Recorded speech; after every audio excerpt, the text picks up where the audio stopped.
Audio Jungle.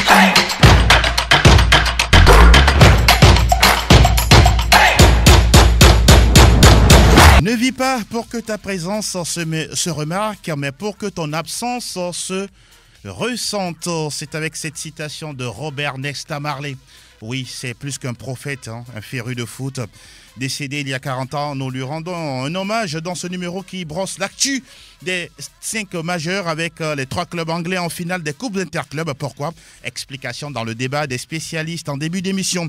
L'Inter Campeone met fin au règne sans partage de la Juve en Serie A italienne. En autre rang, le Bayern Munich n'a pas d'égal, le 9e Meisterschale d'affilée pour le FC Hollywood. Le suspense est toujours entier en Liga et en Ligue 1.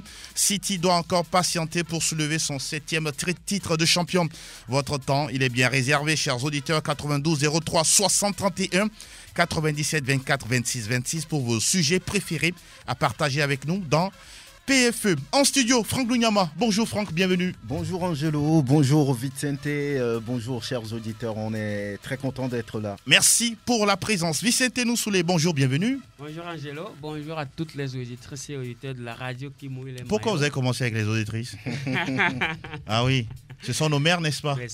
Nos sœurs, nos épouses. Voilà. On les a célébrées ce dimanche. Exactement, évidemment. voilà. Donc, bonjour à tous ceux qui nous suivent. Voilà, bonjour à mes amis aussi. Merci de répondre à notre invitation. Plateau Foot 666. La mise en onde est l'affaire de Sa Majesté Pelagé Mekoum. Oui, la mise en vidéo, c'est l'affaire également de Sir Von Elom. C'est comme ça, Franck Nunyama aime souvent l'appeler. Elom Adovon est derrière la caméra. L'émission que vous pouvez suivre sur Facebook Live et sur YouTube juste après. Et je suis Angelo Foliquip. Le foot européen, benvenuto, willkommen. Robert Nesta Marley, il est parti il y a 40 ans. Franck Lunyama, c'est un monsieur qui aime le football. Il y a même plusieurs vidéos qui, si vous cherchez, vous allez le retrouver. Il n'est pas certes un virtuose, mais c'est quelqu'un qui aime le football et quelqu'un qui a fait de la musique reggae, voilà quoi, plus qu'un phénomène à travers la planète. C'est un homme du peuple. Il aime partager la vie de tous les jours avec les plus démunis. Ouais. Et vous comprenez que le football, lorsqu'on le pratique, on est souvent proche des gens de la rue. Il aime le football, il aime le ballon rond, il l'a touché, il n'en a pas fait une carrière, mais c'est quelqu'un qui a prouvé. Il semble même que ce qu'il a tué, c'est une blessure qui finalement a été, on va dire, gangrenée et qui finalement l'a emporté. Ce n'est pas vérifié, mais c'est ce qui se dit pour dire tout simplement que c'est un homme éternel. Il est éternel aujourd'hui. Il a laissé des traces, on va dire, qui restent et resteront toujours dans la mémoire des humains, en fait. Et surtout des mélomanes du reggae. Rien à dire. On se rappelle, il y a quelques semaines, l'information est tombée pour le compte de l'Ajax. Le 3e maillot, la saison à venir, va apporter quelques images de ce rastafarisme-là. Il faut également rappeler que l'hymne de l'Ajax d'Amsterdam, à chaque mi-temps ou avant le début de chaque match, c'est Three Little Birds. Et le Real que vous supportez, s'en rappelle en Ligue des Champions. Vicente. Évidemment, c'est vrai, voilà, Franck l'a dit, c'est un grand homme, il faut quand même ce tonnerre-là et ce respect-là envers lui, cet hommage-là, voilà, il est digne de lui être rendu parce que c'est des gens qui ont quand même fait un lien entre la rue et le football et la musique. Exact. Donc c'est quand même 3 choses qui sont tout le temps ensemble liées. Oui. Donc je pense que vraiment il faut rendre un hommage vivant à cet homme et l'Ajax le fait si bien en portant à l'effigie son maillot, quelques images de lui et surtout avec cet hymne-là qui résonne pendant la Ligue des Champions. Donc je pense que c'est mérité tout simplement. En tout cas, vous le connaissez, vous qui aimez la musique et le sport, Félix voilà. Bonjour. Pas personnellement, mais à travers la musique. Oui, parlez plus dans le micro. Et moi, j'ai un mot tout simplement à dire, c'est que Bob Marley, c'est plus qu'une religion. Voilà, c'est simple, vous avez tout compris. On va toujours parler de foot européen. Cette fois-ci, on va passer à autre chose. Parlons plutôt du... On va faire un petit débat. D'abord, avant le calcio, avant de faire le bilan, nous allons parler des trois clubs anglais qui sont en Ligue européenne des champions. Et puis au niveau de la C3, nous parlons de la Ligue Europa. Comment ça s'explique, Vicente Noussoulé, d'avoir City, Chelsea et puis Manchester United cette année 2021 au niveau de la C1 et de la C3? Mais c'est quand même d'abord félicitations à tous ces clubs anglais-là qui participent quand même à la révolution du football européen aujourd'hui, parce que ça fait quand même longtemps que les clubs anglais n'ont plus repris la main du football européen. On se rappelle encore cette longue série où le Real et le Barça sont partagés, les Ligues des Champions et surtout ces deux hommes, Cristiano et Messi, sont partagés les ballons d'or.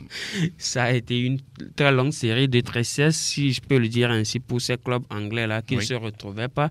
C'est vrai qu'à un moment donné, on pouvait retrouver 3 clubs anglais en demi-finale. Ça remonte encore en 2007, 2008, 2009. Et puis, depuis le 2010, on n'a plus senti les clubs anglais, sauf Chelsea, qui, tout dernièrement, en 2012, de Ligue Europa, en finale de Ligue des Champions, et puis en 2013 en Ligue Europa, et Liverpool qui a enchaîné en 2019 avec ce titre-là qu'il cherchait depuis 30 ans. Donc je pense aujourd'hui que ces clubs-là sont à ce niveau parce qu'il y a eu du travail qui a été fait derrière. Parce que des recruteurs, jusque dans leur bureau ou encore sur le terrain de foot, je pense qu'il y a beaucoup de travail qui ont été faits. Et aujourd'hui, la plupart des meilleurs joueurs se trouvent en Angleterre. Ça, il faut quand même être clair là-dessus. Maintenant, je pense que quand on prend aujourd'hui Chelsea, quand on prend Man City, quand on prend Liverpool, quand on prend Manchester United, c'est des recrutements à des milliards, des millions d'euros. Vous reconnaissez que l'argent y est pour quelque chose? L'argent y est pour quelque chose parce qu'ils ont recruté quand même beaucoup de joueurs qui sont en train de faire du bien à ces équipes-là aujourd'hui. Quand on prend aujourd'hui Man City, c'est vrai que c'est un projet qui date depuis 2010-2011, mais qui porte ses fruits aujourd'hui avec des joueurs hors normes. Kevin De Bruyne, des joueurs comme Bernardo Silva et Riyad Mahrez, qui aujourd'hui est le secrétaire isla de Man City. Je pense que c'est un travail de longue haleine, mais aussi l'argent y est pour quelque chose, parce que quand on voit aujourd'hui Chelsea, c'est quand même 222 millions d'euros déboursés avec l'arrivée de Lampard. C'est vrai qu'avec Lampard, ça n'a pas trop marché, mais aujourd'hui, avec Tuchel a su bonifier ces joueurs-là. Aujourd'hui, ça paye. Donc, félicitations à ces clubs-là. Ce n'est pas étonnant quand même de voir les clubs anglais reprendre la main du football européen. D'accord. Franck Lunyama, aujourd'hui, ces clubs-là, au-delà du recrutement, de l'argent, vous trouvez un autre paramètre qui leur donne du crédit à cette étape de la compétition? 3 clubs anglais, on va dire, contre un espagnol. Voilà, donc dans les 2 coupes européennes. Il faut dire tout simplement que les Anglais sont toujours devant dans ce qu'ils font en matière de football. Lorsque vous prenez cette pandémie qui a tout fichu pratiquement en l'air, les clubs anglais ont été les premiers à décider à reprendre, on va dire, la route. Ils ont été les premiers à trouver une solution pour revenir dans la compétition très rapidement. Je crois que ça a permis quand même à ces clubs-là de pouvoir être devant... Vous pensez qu'ils sont conscients de cela? Ils sont conscients, justement. Et puis, il faut dire que les clubs anglais aujourd'hui mettent beaucoup de moyens dans ce qu'ils font pour dominer le football européen. Exact. Vous prenez aujourd'hui en finale de la Ligue européenne des champions, ce qu'il y a de mieux pour les clubs, la compétition la plus prestigieuse au niveau des clubs en Europe. Il y a Chelsea, il y a Manchester City. Parce que vous prenez cette équipe-là, Vicente en a parlé, il y a des talents qui aujourd'hui portent cette équipe. Riyad Mahrez, Phil Foden, Zinchenko, beaucoup de joueurs qui aujourd'hui, après tant d'années d'investissement, se révèlent et qui permettent au Sky Blues aujourd'hui... Vous insistez là-dessus, sur l'investissement. Oui, c'est un investissement à long terme. Je crois que lorsqu'on investit, il faut être patient. Vous allez voir que Chelsea, avec l'arrivée d'Abramovich, c'est ça? Oui, c'est ça. D'Abramovich. Et non Ibrahimovic. Voilà. ils ont investi sur 8 ans au moins et ils ont patienté avant de pouvoir gagner on va dire le titre en quelle année déjà? En 2012. En 2012 avec Roberto Di Matteo. Exactement. Donc aujourd'hui, il y a encore une nouvelle génération qui est là et qui produit du jeu. Les Mason Mount, je crois que c'est de l'investissement à long terme et aujourd'hui ça paye. Et pour Manchester, j'allais dire United par exemple, qui également a su mettre quelque chose en place, a su donner du temps au nouvel entraîneur, à l'ancien de la maison, qui a su travailler, qui a su mettre en place une philosophie de jeu et qui gagne aujourd'hui. Donc aujourd'hui, les clubs anglais ont su toujours profiter d'une situation, mais dans les années précédentes, ils ont été aussi là. Vous voyez Tottenham et puis Liverpool en finale il y a quelques années. Donc voilà, ce n'est pas volé, ils le méritent. Voilà pourquoi on parle d'ailleurs du championnat, le plus grand championnat en Europe. Alors, ce thème-là, vous voyez autre chose à part ce que Félix, non plutôt Vicente et Franck ont dit. Félix, voilà. Oui, aujourd'hui, moi, je pense que, bon, premièrement, pour la Ligue Europa, il n'y a pas assez de surprises parce que nous savons que le championnat anglais est vraiment difficile pour les équipes anglaises, pour une équipe comme Tottenham, Arsenal ou Manchester United à se qualifier immédiatement pour la Ligue des Champions. Donc en Ligue européenne, en Ligue Europa, là, une fois qu'il y a une équipe anglaise qui est impliquée, elle y arrive à fond, comme Chelsea et Arsenal par le passé, où ils arrivent à remporter la compétition. Même Man United avec José Mourinho. Maintenant, en Ligue des Champions, moi je pense personnellement que la première raison, c'est parce qu'il y a des clubs espagnols, par exemple, qui ne sont plus au top actuellement.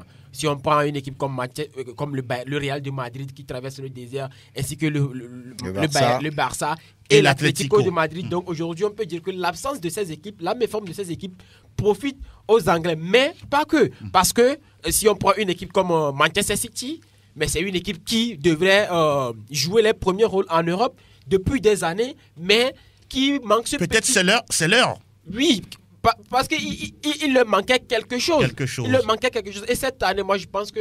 C'est leur moment. Oui. Mais pour Chelsea, ça s'explique que c'est grâce à l'absence de cette équipe. Parce que Chelsea a une bonne équipe. Une équipe par défaut? Non, c'est une bonne équipe, mais elle n'était pas prête immédiatement. Pour vous, c'est la surprise? Oui.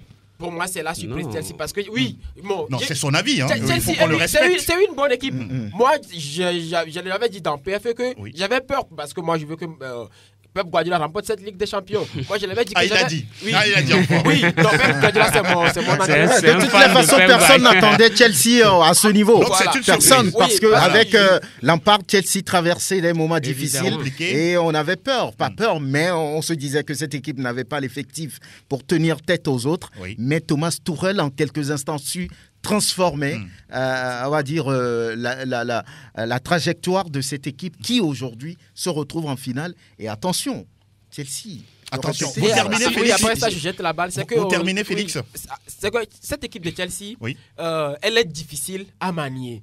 Elle est difficile à manier par rapport à une équipe du Real où vous pouvez avoir des boulevards qui seraient un petit peu plus faciles pour Pep Guardiola de manipuler. Donc c'est pourquoi, moi, cette équipe de Chelsea, personnellement, je ne l'attendais pas à ce niveau, mais c'est l'équipe la plus difficile des deux entre le Real de Madrid et Chelsea. On aura le temps, en tout cas, de revenir sur les finales de ces coupes interclubs. Le 26, ce sera le tour de Manchester United face à Villarreal en Ligue Europa. Et 3 jours plus tard, ce sera le duel entre Citizens et Blues ou Sky Blues. Voilà. Et on se rappelle tout simplement que ces deux équipes se sont déjà rencontrées en championnat et ce sont les Blues qui se sont imposés. La dernière nouvelle, il semblerait que la ville d'Istanbul va être mise de côté et la finale va être délocalisée à Wembley parce que côté turc, il y a tellement de recrudescence de Covid. On attend de voir si dans les heures ou dans les jours à venir, ça va se confirmer ou pas. Fini justement pour le débat. On va désormais ouvrir la fenêtre des majeurs.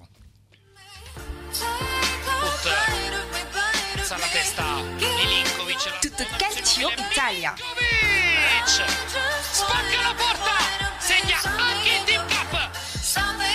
Et nous parlons de l'Inter sacré qui met justement fin à la domination outrageuse ou au règne de la Juventus Turin.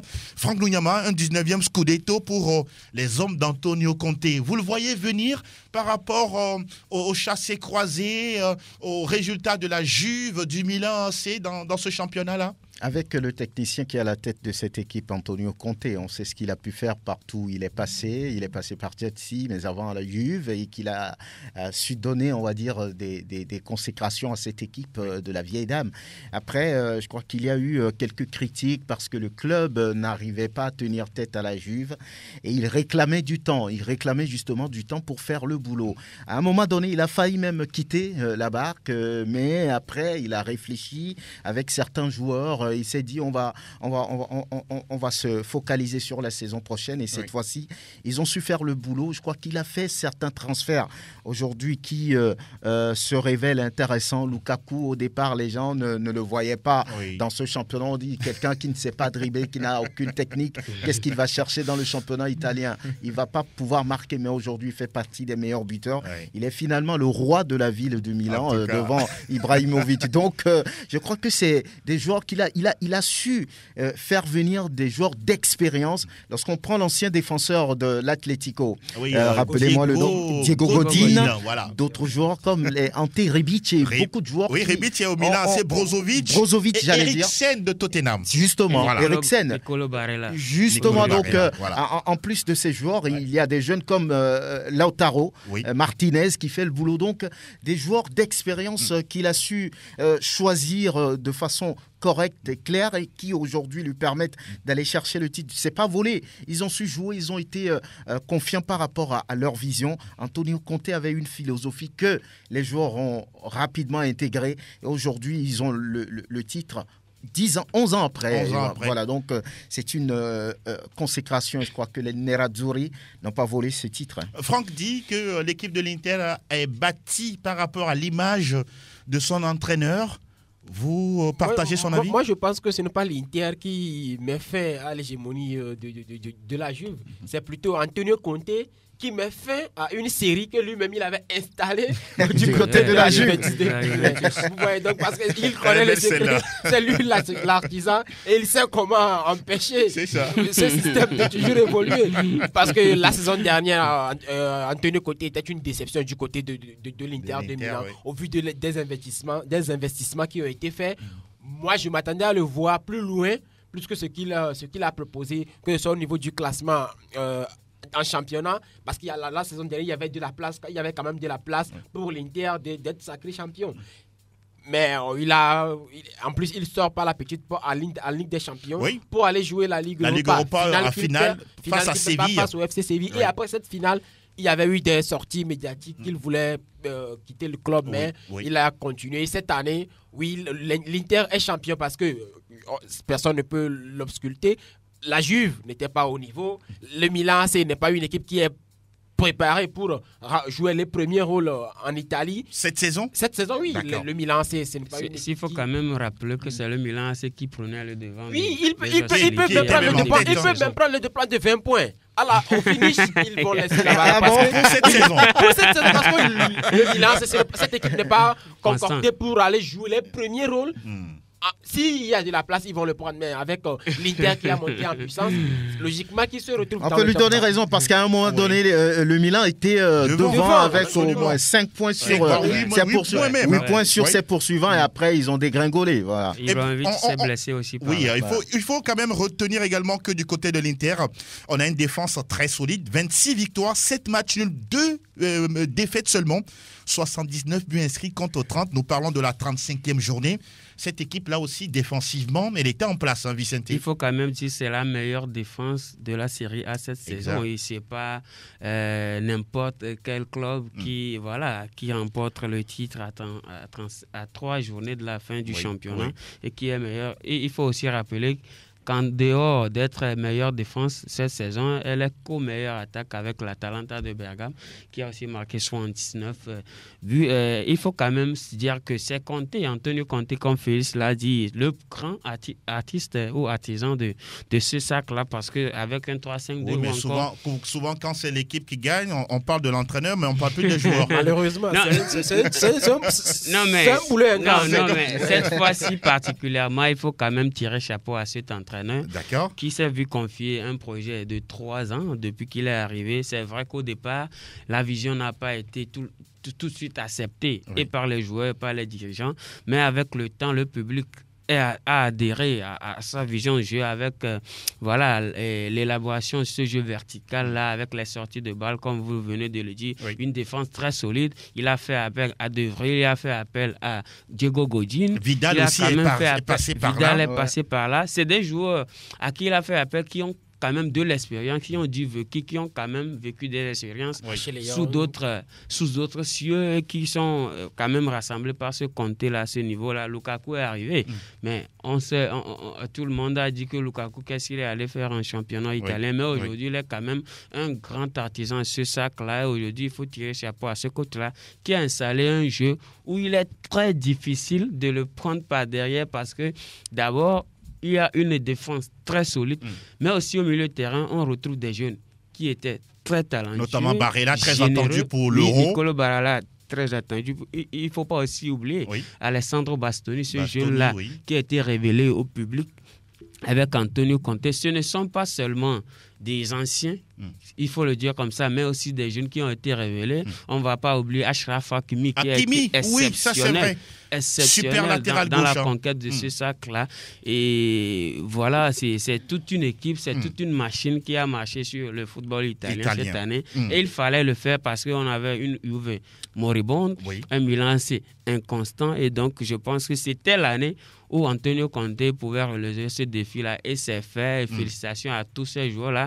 Lautaro Martinez aussi qui a contribué énormément dans sa générosité de par ses passes décisives à Lukaku. Je pense que c'est bien fait, c'est mérité. Et voilà, rendez-vous à la saison prochaine maintenant pour aller conquérir l'Europe parce que c'est là aussi le grand défi. Bravissimo à l'Inter Milan.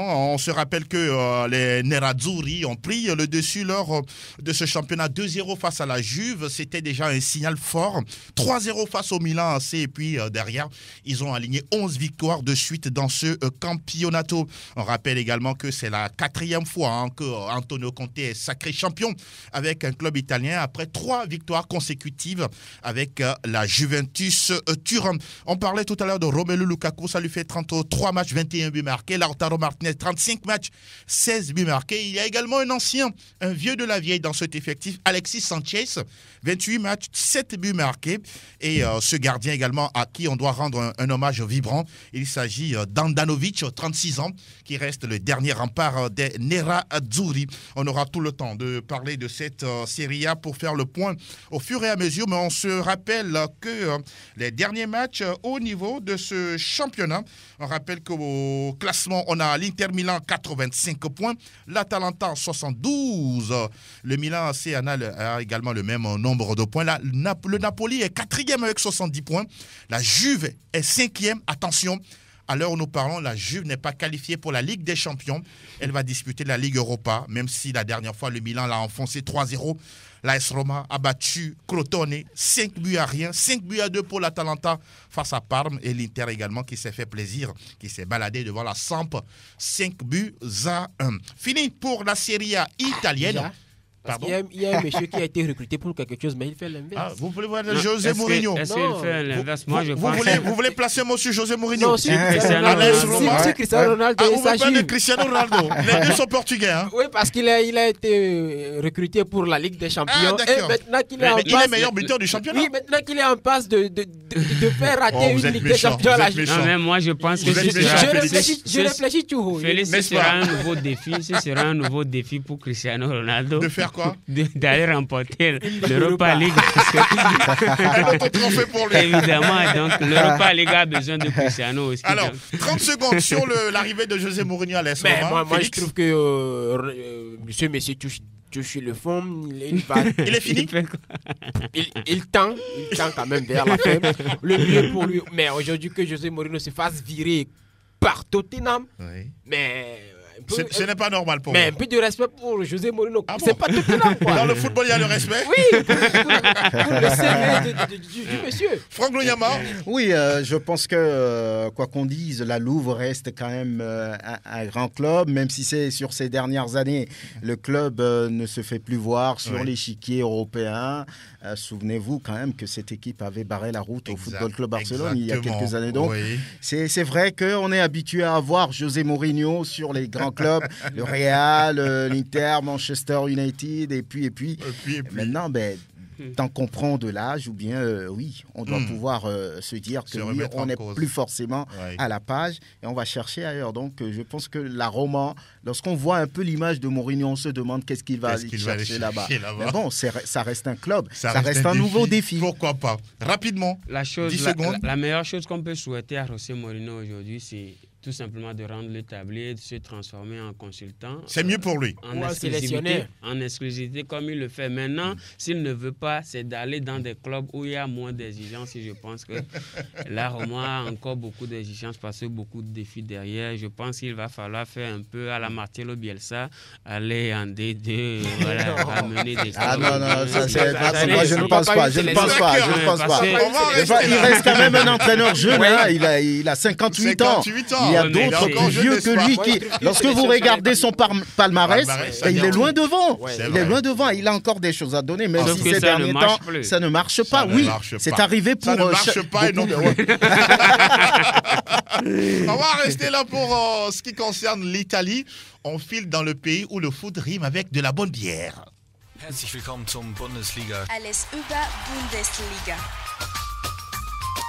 Là aussi, c'est fait. Un 9e Meisterschale d'affilée pour le Bayern Munich. Est-ce qu'il pouvait en être autrement, Franck Luyama? On se le demande. Ouais. On se le demande depuis la saison 2012-2013. Le Bayern de Munich a tout confisqué. Personne pour lui contester cette hégémonie. On pensait que Dortmund pouvait entre-temps faire les choses. Leipzig également qui est arrivé. Certains clubs comme le Borussia Mönchengladbach qui ont montré le bout de leur nez sur certaines saisons. Mais rien n'a pu changer le parcours du Bayern de Munich. 9e Meisterschale, 9e titre de championnat. Ça fait 31 au total. Donc, c'est mérité sur toute la saison, même s'il y a quelques défaites qui ont fait mal à cette équipe. Je crois qu'il y en a 4 au total sur toute la saison. Donc, à 2 journées de la fin, plus personne ne peut rattraper les Bavarois. 74 points au total. Le deuxième à 64. Ce qui veut dire que 10 points d'écart, même si le Bayern perd les 2 prochains matchs, qu'il oppose à Fribourg et puis à Augsbourg. C'est déjà fait. Donc, je crois que ce n'est pas un titre volé. On s'y attendait un tout petit peu. Et on a vu le Bayern avec son entraîneur qui, depuis son arrivée, a changé un peu les choses, qui donne plus de confiance aux joueurs. Hansi Flick, qui malheureusement va partir et va laisser sa place à Nagelsmann. Donc, le Bayern vraiment a fait ce qu'il fallait pour être encore champion d'Allemagne une fois. Ce qui est encore plus évident, c'est que cette année, Robert Lewandowski a été au-dessus de tout le monde. 39 buts marqués, il est à 1 but du record de Gerd Müller. Et il a les moyens pour battre ce record. Il reste 2 matchs. Facile.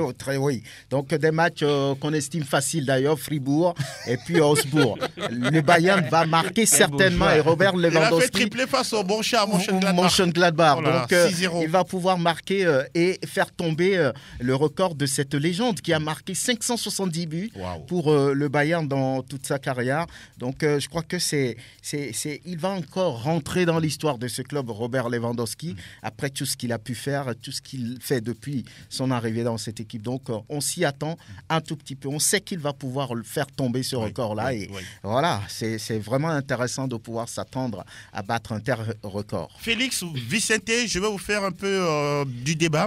Alors, qu'est-ce qu'on peut faire dans ce championnat d'Allemagne pour quand même faire un peu, je peux dire de l'ombre, faire arrêter ce Bayern-là, Félix Walla. Déjà, il faudrait que le Bayern Munich même passe une mauvaise passe. C'est possible. Oui, c'est possible. Ça, avec tous ces joueurs-là. C'est arrivé à la Juve. C'est arrivé au Real de Madrid. C'est arrivé au FC La dernière fois que le Bayern n'a pas remporté le titre, c'est en 2012. Hein. Oui, c'était en 2012. Mais comparativement aux individualités que le Bayern possédait aujourd'hui, c'est compliqué. C'est très compliqué. Oui, maintenant, Félix, de l'autre côté, il faut que les autres clubs aussi se réveillent. Parce en quoi faisant? Par exemple, en début de saison où Lucien Favre avait recruté, le Borussia avait recruté des joueurs comme Julian Brandt, Thorgan Hazard. Exact. Moi, je pensais que la mayonnaise allait prendre pour parce que cette jeunesse, même ne pas manger. Cette belle jeunesse. Même il y a Jude Bellingham qui est bien sûr, tous des jeunes. Des jeunes joueurs avec Haaland aussi. Il faut du temps pour ces jeunes-là. Ils ne peuvent pas rivaliser. Effectivement, parce que rappelez-vous, s'il y a l'aller, ou bien si avant le match retour, le Borussia est en avance, mais sur le match retour, lorsqu'on les deux équipes se rencontrent, mais le Bayern lève le niveau. Si c'est pas 5-0, c'est compliqué derrière. Oui, c'est compliqué. Il faut que le Bayern même soit en difficulté. Le championnat d'Allemagne, en tout cas, pour l'instant, c'est, on peut dire, la propriété, hein, le titre foncier, on peut le dire, du Bayern là-bas. Vous avez parlé tout à l'heure des 4 défaites, on va le rappeler. Offenheim qui a battu le Bayern 4-1, Gladbach 3-2, Francfort 2-1, Mayence 2-1, 4 défaites malgré tout ça. Le Bayern est tout simplement insaisissable. Évidemment, 4 défaites qui ne viennent pas des gros. Oui, justement. On se rappelle de Mayence. Des gros, mais il y a Gladbach. Oui, il y a Mönchengladbach qui était, vrai. Mais je pense que c'est compliqué aujourd'hui pour n'importe quel club d'aller rivaliser avec ce Bayern-là. D'abord, il faut dire que le Bayern aujourd'hui possède les meilleurs joueurs de ce championnat. Oui. Et cet effectif-là que le Bayern a, cet effectif fait peur déjà en Europe. Ils ont déjà commencé à recruter encore. Upamecano est arrivé pour 43 millions d'euros. Julian Nagelsmann pour 25 millions d'euros. Et voilà, et donc c'est un effectif qui se solidifie chaque temps. Et je pense que, comme Félix l'a dit, il va falloir aujourd'hui que le Bayern... C'est la politique qui aide le Bayern à être toujours performant. Évidemment, il va falloir aujourd'hui que le Bayern ait un concurrent digne de ce nom. Vous ne le voyez pas? Non, il n'y a pas de concurrent. Même Leipzig. Mais c'est encore faible. Il n'y a pas de concurrent assez constant pour le Bayern aujourd'hui. Tantôt c'est Dortmund, après c'est Leipzig, et parfois c'est Mönchengladbach. Il va falloir avoir un duo ou un trio. C'est vrai que Dortmund, par moment, dans les années dernières, a joué aujourd'hui sur a tout simplement décroché. Mais le Bayern n'a pas véritablement ce rival-là avec qui ils peuvent se faire peur. Et donc, je pense que le Bayern a encore peut-être 5 ou 6 ans devant pour son hégémonie. Franck Mouillama, est-ce qu'il y a d'autres chiffres que l'on doit connaître après ce sacre du Bayern? Oui, avant d'arriver sur les chiffres, on va dire tout simplement que vous avez parlé de vision futuriste. Oui. Le Bayern est dans une vision futuriste. Vous allez voir qu'ils ont recruté le jeune défenseur français qui malheureusement s'est blessé, Kouassi. Oui, Tanguy Kouassi, voilà, qui est là, qui est très très talentueux aussi, et en même temps Upamecano qui est encore là. Voilà. Ils ont Musiala qui fait partie de la jeunesse et qui bientôt vont prendre des galons.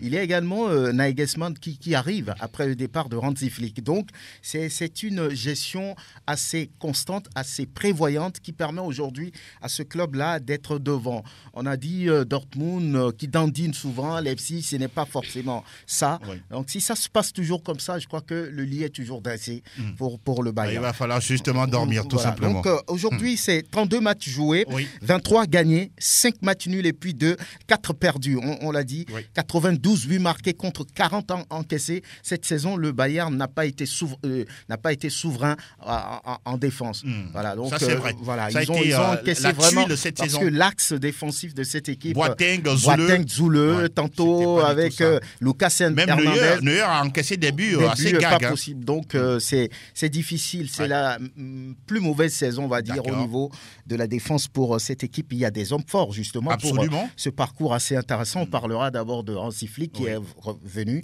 et qui a transformé un tout petit peu le jeu de cette équipe. Il y a devant ce mur infranchissable, Manuel Neuer. Il y a également des joueurs comme David Alaba, Joshua Kimmich, des joueurs comme Thomas Müller, et n'en parlons plus. Et Robert également le Camerounais. Le Camerounais, non, oui, il vient d'arriver. Oui, il ne fait pas partie des cadres. Il y a le buteur Lewandowski, il y a des joueurs comme Pavard qui fait partie des cadres, même si parfois il est blessé, il fait partie, on va dire, des cadres de cette équipe. Donc, ce qui a permis à ce club d'être toujours devant, de très bons joueurs qui ont le niveau, plus que le niveau de la Bundesliga. Et donc, voilà un peu ce qu'on peut dire. D'accord. De toutes les façons, la Bundesliga n'est pas encore terminée. Je parle sous votre contrôle. Il reste 2 journées. Il reste encore 2 journées. Ouais. On aura le temps de revenir sur le bilan complet de ce championnat. En tout cas, aussi spectaculaire en but. Et une finale de Coupe d'Allemagne qui va se jouer sans le Bayern de Munich. Oui, et peut-être le public, on ne sait jamais. Même si du côté de l'Angleterre, on est en train d'envisager le retour progressif des spectateurs au niveau des tribunes. On va filer également dans une une autre dimension, dans un autre pays, où là-bas aussi, ça joue très très serré. Salta el Barça, arranca el clásico. Está el tiempo de la Liga. Sí, buena la que recibe de Casemiro, Jaga la primera, gol. Ça va aller vite, très très vite. Et là, on va parler de la Liga espagnole. Le Barça qui fait 0-0 face à l'Atlético. Félix, le Barça doit dire adieu au titre. Il reste 3 journées. Oui, il reste 3 journées, tout peut se passer. Oui, 9 points à prendre. Hein. L'Atlético Madrid peut être champion ainsi que le Real de Madrid. Tout est encore. Tout comme le Barça. Oui, tout est encore. Même Séville. Même Séville. Oui. Ah bon. Mais je fais le récap. Mathématiquement, Mathématiquement possible, mais Séville n'a pas le coffre pour venir chercher. L'Atlético a 77 points, le Real 75, tout comme le Barça. Oui. Séville est 4e avec 71 unités. Oui. Ouais, que c'est entre Séville 4e et le 3e, c'est 3 points. Oui, c'est 3 points. 4 points. 4 points, vous voyez, Séville est distante. Mais c'est entre les 3 quand même. Et la déception, c'est l'Atlético de Madrid qui, lors de la phase aller, était largement en avance. Personne ne lui aurait cru qu'à ce niveau du championnat, à ce moment, que c'est très serré parce que le Barça et le Real traversent le désert. L'Atlético devrait logiquement en profiter comme l'Inter l'a fait du côté de l'Italie. Le Real qui également fait nul. 2 buts partout face à Séville. Franck Lugnama, ça se susurre déjà qu'on est en train de préparer la succession de Zidane. Est-ce le moment? Oui, bon, à chaque fois ça a été annoncé comme cela, mais après il est toujours resté. On va voir ce que ça va donner. C'est vrai que je pense que ce serait la défaite en demi-finale de façon inattendue contre Chelsea peut précipiter les choses. Et on parle de Raoul, Franck. Bon, c'est un dieu de la maison, entre griffes. Donc voilà, on attend de voir ce qui va se passer avec Zidane. Mais sur ces derniers matchs, la constance manque un tout petit peu aux hommes de Zinedine Zidane. Normalement, ce match-là, il devrait en profiter et peut-être être devant, surtout à domicile, mais ce n'est pas le cas. C'est très difficile de pouvoir parler de titre avec la Maison Blanche maintenant. Donc on verra bien ce qu'il va se passer, même s'il reste 3 matchs, 9 points à prendre. Tout est possible, comme quelqu'un l'a dit. Donc voilà, on va suivre ce championnat jusqu'au bout et le suspense est là et c'est important. Vous l'aviez dit, le suspense est tout entier pendant ce temps. Retafe, ah oui, c'est pas bien, qui perd 1-0 contre Eibar. Retafe est actuellement 15e à 4 points du premier relégable. Vont-ils se sauver, Vicente? C'est compliqué se le dire, mais je pense que 15e, ça peut, voilà. Ils peuvent le faire. Hein. Ça augure une bonne posture pour ce club-là qui est décevant cette saison, tout simplement parce que depuis le moment de Covid où la Liga était revenue avec 10 journées à passer, on a vu que Retafe a tout simplement perdu sa vergne de cette compatibilité-là qu'on lui connaît depuis les saisons dernières. Aujourd'hui, les fruits sont mauvais à recueillir. Et je pense que 15e encore, il y a de l'espoir qu'il se maintienne. Maintenant, le gros défi sera la saison prochaine. Qui va rester avec ces jeunes-là? Qui va partir et qui va partir et Vous voulez toiser un peu le capitaine des Éperviers, s'il restera ou pas? Quel projet construire autour de de notre défenseur, de notre bien-aimé Dieng Dakonam, qui était pressenti quitter ce club-là depuis quelques années déjà. 2 saisons, voire 3. Mais aujourd'hui, le club est dans le Dieu et c'est le moment où jamais de ne pas l'abandonner. Il est obligé d'y rester. Il est obligé d'y rester avec le club pour le moment. Non, de partir. Il n'est pas obligé de rester. Parce que là, vous l'avez dit, on l'a annoncé plusieurs fois partant, mais il est toujours resté. Est-ce que c'est son manager qui ne fait pas bien le boulot? Est-ce que le joueur lui-même a perdu un peu de sa verve, ce qui n'intéresserait plus les grands clubs qu'on a cités à son propos, Tottenham, Arsenal et autres? Je pense que c'est le moment ou jamais de quitter ce club-là. Il a un niveau au-dessus du reste. Il a été plusieurs fois meilleur défenseur. Dieng avec Bailly, il a 29 ans. Il peut jouer comme Bailly à United, non? Oui, bien sûr. Mais il peut faire plus que Bailly. mais là aussi se trouve un piège. Oui, de toutes les façons, on ne va pas encore aller en détail. On va continuer puisque le temps est contre nous, Vicente.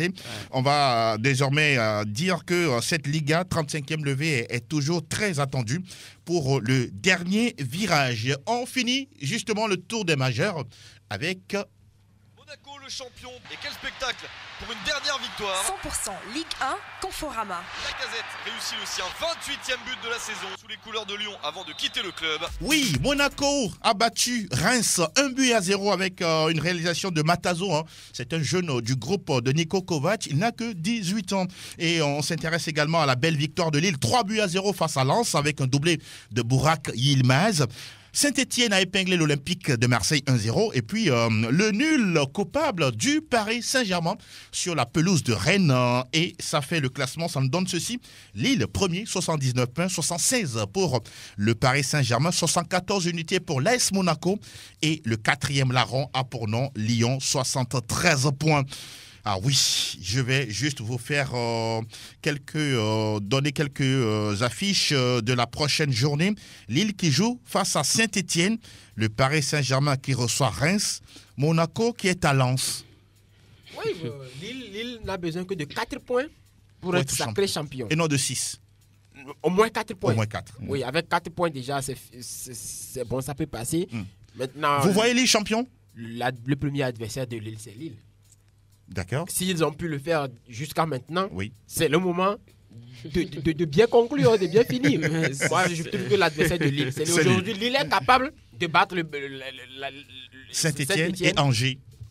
Angers, ça peut passer. Soit vous faites nul avec Saint-Etienne, soit vous ne perdez pas face à Saint-Etienne et vous faites le boulot. Ah oui, mais j'espère que Galtier vous a écouté. Très bon Ce n'est pas le moment de lâcher prise. Hein. Il ne faut pas se mettre la pression. Pas du tout. Parce que là, on est proche d'un titre qu'on n'a plus gagné depuis 11 ans. Oui. Donc, il va falloir regrouper, remobiliser la troupe. Beaucoup parler aux joueurs parce que, comme ça, il y a la pression qui s'invite. Or, à ce moment précis de la saison, il ne faut pas cette pression derrière les joueurs. La pression du titre et la pression de la relégation, qu'est-ce qui est mieux? Je ne sais pas, mais bon.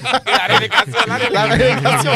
Donc, sur les 2 matchs qui restent, Lille est capable de prendre au moins 4 points parce que c'est quand même Saint-Etienne, c'est quand même Angers. C'est vrai que c'est des clubs qui sont coriaces, mais Lille, ça devrait le faire. L'adversaire de Lille, je suis d'accord avec. J'imagine Franck, coach de Lille en ce moment, qu'est-ce qu'il devrait donner aux joueurs comme message?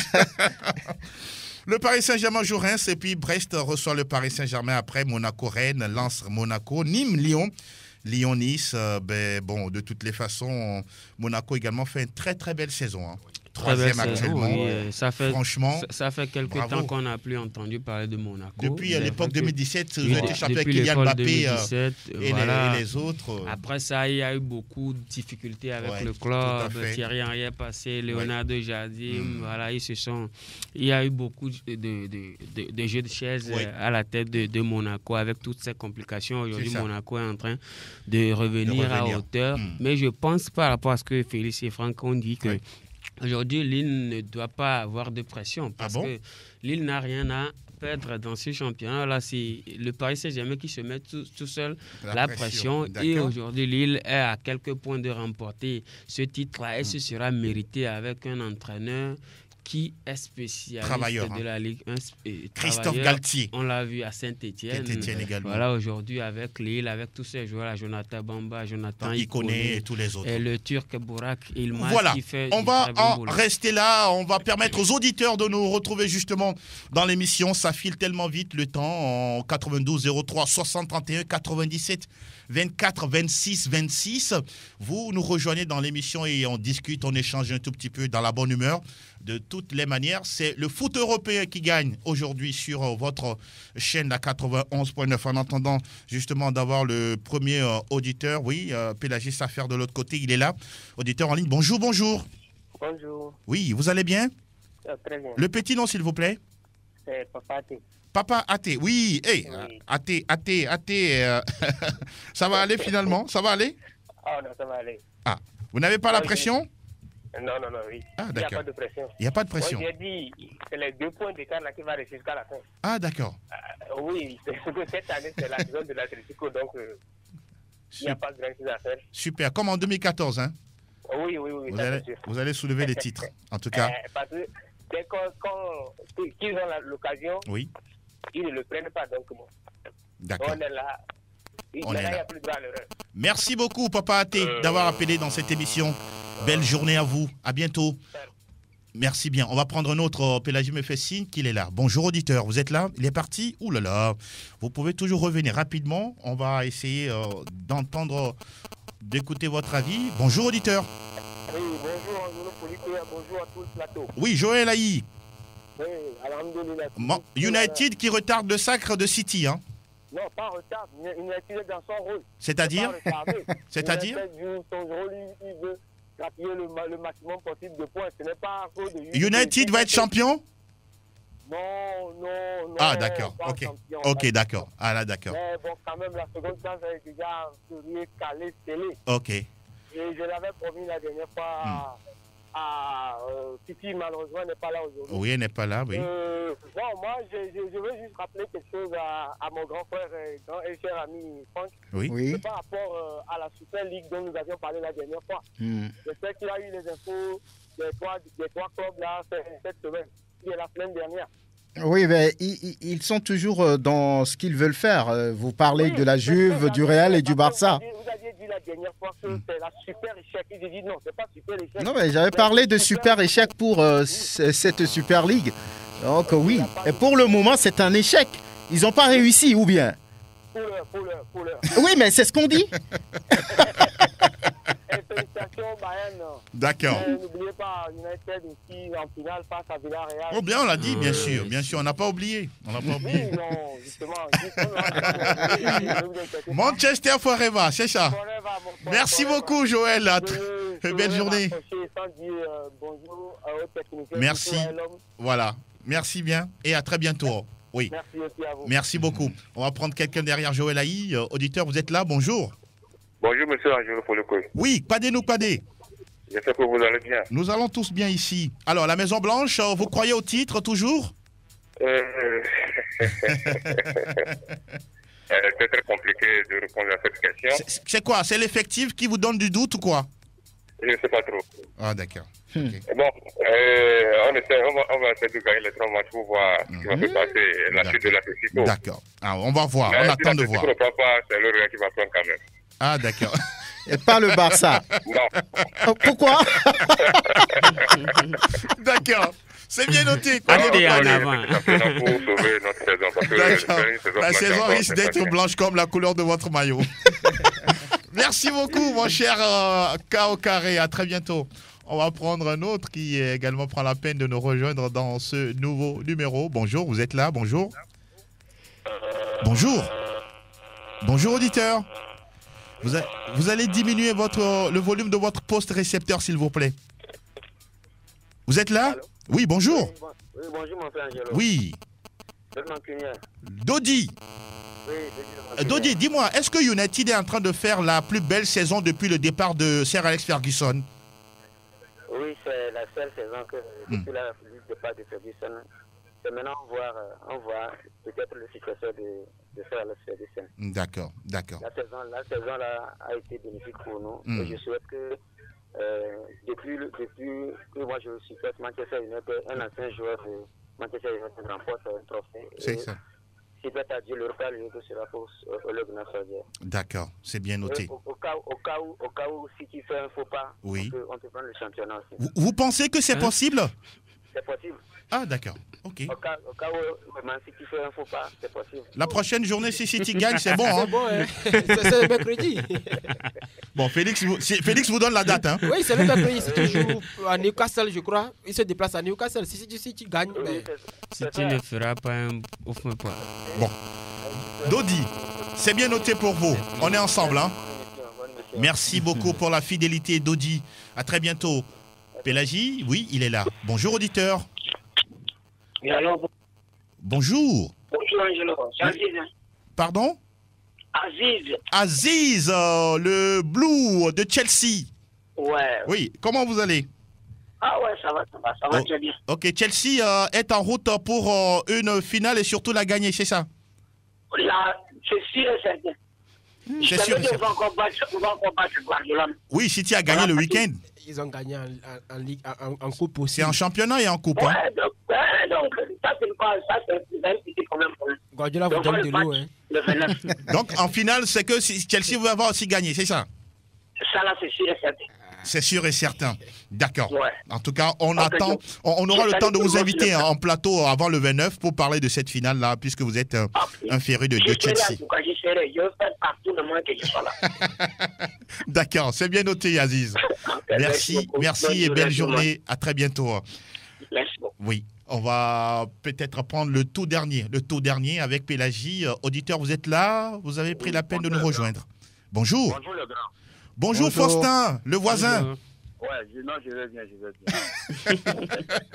Non, le champion vous bat ça, c'est très très compliqué. Au moins, on a une coupe de village comme les gens l'apprécient. La coupe du village, hein?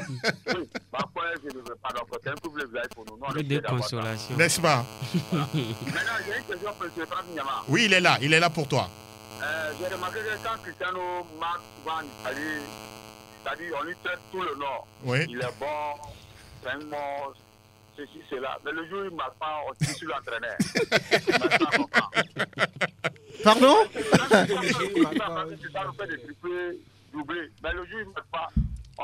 Oui, mais c'est comme ça en football. Lorsque l'équipe gagne, tout va bien. Lorsque l'équipe ne gagne pas, c'est l'entraîneur. Donc voilà, c'est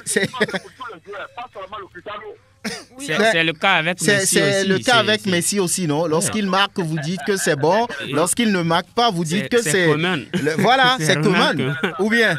En plus, quelque part, c'est logique parce qu'aujourd'hui, la Juve, quand Cristiano Ronaldo fait un doublé ou un triplé, on voit immédiatement que c'est grâce à ses efforts personnels. Et maintenant, quand ça ne marche pas, c'est que c'est un collectif qui ne marche pas, oui. Ah voilà, Faustin, je pense que l'essentiel est dit, hein. On vous a donné la réponse, n'est-ce pas? À très bientôt du côté d'Agbalépé Dogan. Ah oui, il aime taquiner souvent les madrilènes et les supporters de la Juve. Hein. Félix, voilà, on est arrivé à la fin de cette émission. Quelques salutations. Non, comme d'habitude, moi je ne salue pas. Vous êtes un artiste, journaliste. Mais vous êtes un artiste, tous ceux qui ont reconnu la belle voix de Félix, voilà. Bonjour. Vicente Noussouli. Ça a été un plaisir pour moi de partager ce plateau avec les grands de ce domaine. Et donc, merci à tous ceux qui nous ont suivis, tous ceux qui ont reconnu la voix. La belle voix. Évidemment. Ah, celle est unique, hein? Évidemment. Comme celle de Franck Nyama. Merci Angelo, merci à tous ceux qui ont pris un peu de leur temps pour nous suivre. On leur souhaite tout simplement une excellente semaine. Et puis voilà, on se souvient de la légende Bob Marley. C'était 11 mains. Il n'y a rien à dire. Ah oui. Merci à vous, messieurs. Merci à Fifi également, qui n'est pas certes resté des nôtres aujourd'hui. Bonjour à tous ceux qui nous ont reçus sur la plateforme Fan PFE. Vous qui nous avez reçus du côté d'Ablogamé, de Kogan, d'Anero, de Tchévier. Bonjour à vous et bonjour également à Yvette Plousset, sans oublier Foudou Sédou, oui, l'argentier de la maison. Mille merci à Elom Adovon, sans oublier Pélagie Mekoum. Gardons courage, donnons le meilleur de nous-mêmes dans tout ce que nous faisons et tout ira bien. À très bientôt.